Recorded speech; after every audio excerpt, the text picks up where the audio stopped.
ಇವ್ರಿಗೆ ಮೆಹಂದಿ ಹಾಕೋದ್ರೆ ಯಾವತ್ತೂ ಕಲರ್ ಬರಲ್ಲ ಅಂತ ಹೇಳ್ತಾ ಇದ್ರು. ಯಾಕಂದರೆ ನಮ್ಮ ಕೋನ್ಸಲ್ಲಿ ಕಲರ್ ಬರುತ್ತೆ ಅಂತ ನಮಗೆ ಬಿಲೀವ್ ಇರುತ್ತೆ. ಹಂಗೂ ಅವ್ರಿಗೆ ಯಾಕೆ ಅಂತ ನಾನು ಲೋಂಗದು ಸ್ಟೀಮ್ ಕೊಡ್ತಾ ಇದ್ದೆ. ಅಸ್ಸಲಾಮು ಅಲೈಕುಮ್ ಗೈಸ್, ನಾನು ನಿಮ್ಮ ಮೆಹಂದಿ ಆರ್ಟಿಸ್ಟ್ ಇನ್ ತುಮಕೂರಿಂದ. ಇವತ್ತು ಮಾರ್ನಿಂಗ್ ಎದ್ಬಿಟ್ಟು ನಾನು ನಮ್ಮ ಅಕಾಡೆಮಿ ಹತ್ರ ಹೋದೆ. ಎಲ್ಲ ಸ್ಟೂಡೆಂಟ್ಸ್ಗೆ ನೀಟಾಗಿ ಕ್ಲಾಸಸ್ನ ತೊಗೊಳ್ತಾ ಇದ್ದೆ. ಯಾರಿಗಾದ್ರೂ ಇಂಟ್ರೆಸ್ಟ್ ಇದ್ದರೆ ಬೇಕಾದರೆ ಬಂದುಬಿಟ್ಟು ನೀವು ಜಾಯಿನ್ ಆಗ್ಬೋದು. ಬೇಸಿಕ್ಕಿಂದ ಬ್ರೈಡಲ್ವರೆಗೂ ಹೇಳ್ಕೊಡ್ತೀವಿ. ಇಲ್ಲಿ ನಿಮ್ಗೇನು ಉದಾಹರಣೆ ಅಂದರೆ ನೋಡಿ, ಬೇಸಿಕ್ಕಿಂದ ಬ್ರೈಡಲ್ವರೆಗೂ ನಮ್ಗೆ ಕಲಿತೀವಿ ಅಂತ ಅವ್ರಿಗೆ ನಂಬಿಕೆನೇ ಇರಲ್ಲ, ಅಷ್ಟು ಚೆನ್ನಾಗಿ ನಾವು ಹೇಳ್ಕೊಡ್ತೀವಿ. ಒಂದು ಲೈನ್ ಹಿಡಿಯೋದು ಮತ್ತು ಯಾವ ಥರ ಫಿಗರ್ಸ್ ಹಾಕೋದು ಎಲ್ಲ ನಾವು ನೀಟಾಗಿ ಇದರಲ್ಲಿ ಹೇಳ್ಕೊಡ್ತೀವಿ. ಅದು ಮುಗಿಸ್ಕೊಂಡ್ಬಿಟ್ಟು ನಾವು ಮೆಹಂದಿನ ಪ್ರಿಪೇರ್ ಮಾಡ್ಕೊಂಡ್ಬಿಟ್ಟು ಈ ಲೊಕೇಶನ್ ಇದ್ದಿದ್ದು Tilak park road housing board ಹತ್ರ ಇದ್ದಿದ್ದು. ಅಲ್ಲಿ ಹೋಗ್ಬಿಟ್ಟು ನಾವು ಬ್ರೈಡಲ್ಗೆ ಸ್ಟಾರ್ಟ್ ಮಾಡಿದ್ವಿ. ಅವರೇ ಹೇಳಿರೋ ಥರ ಕಸ್ಟಮೈಸ್ ಮಾಡಿಬಿಟ್ಟು ನಾವು ಅವ್ರಿಗೆ ಹಾಕ್ತಾ ಇದ್ವಿ. ಅವರಷ್ಟರಲ್ಲೇ ಸ್ನ್ಯಾಕ್ಸ್ ತಂದುಕೊಟ್ಟು ತಿಂತ ನಾವು ಮೆಹಂದಿನ ಹಾಕ್ತಾ ಇದ್ವಿ.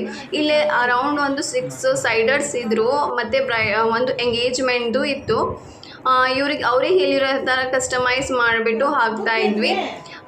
ಈಗ ಅಪ್ಕಮಿಂಗ್ ಬ್ರೈಡಲ್ಗೂ ಈ ವಿಡಿಯೋನ ಶೇರ್ ಮಾಡಿ, ತುಂಬ ಯೂಸ್ಫುಲಿ ಆಗುತ್ತೆ ಅವ್ರಿಗೆ. ಅವರೇ ಹೇಳಿರೋ ಥರ ಬುಕಿಂಗ್ಸು ಅವೈಲೇಬಲ್ ಐತೆ, ಆದಷ್ಟು ಬೇಗ ಬುಕಿಂಗ್ಸ್ ಮಾಡ್ಕೊಳ್ಳಿ, ಇಲ್ಲಾಂದರೆ ಸಾಲ್ಟ್ಸ್ ಖಾಲಿ ಇರಲ್ಲ. ಎಷ್ಟೊಂದು ಜನ ಪಾಪ ಕಾಲ್ ಮಾಡಿಬಿಟ್ಟು ಅವತ್ತು ನಮಗೆ 2-3 ಆರ್ಡರ್ ಒಪ್ಕೊಂಡಿರ್ತೀವಿ ನಾವು. ಅದಕ್ಕೋಸ್ಕರ ಹೇಳ್ತಾ ಇದ್ದೀನಿ, ಬುಕಿಂಗ್ಸ್ ಮಾಡ್ಕೊಳ್ಳಿ ಈಗಲೇ.